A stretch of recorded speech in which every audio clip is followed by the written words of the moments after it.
haddii aad maqashid yugnamtiga ayaa faamiliga dib u geystay dhibtaasi badana yugnamtiga kama socdee qof kale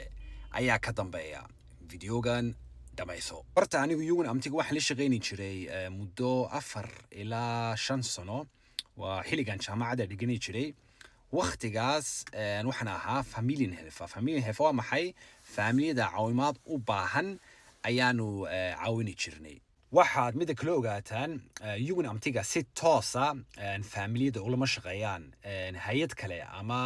shirkad kale ayay shaqaaleysiiyaan oo yiraahdaan faamiliyada dhibaataysan caawiya 6 biloodba mar ama 3 biloodba mar ayaa la wada kulmaa shirkadda familian health faamiliga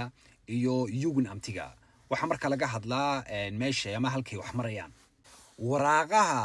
familian health-ka ka qoray waqtigu kula joogay ayaa markaa la raaca oo laga hadla waxa laakiin xitaa jira familian health oo dib kasta ama khalad kastoo yar qora oo bunbuuniya sida shaqadani u sii socoto ama saacadihiisa loo kordhiyo haddii markaa yugnamtiga shaqa idinka dhexeeyaan familian health-ka si gaar ah ula soco wax badan uu kaaga caawini karaa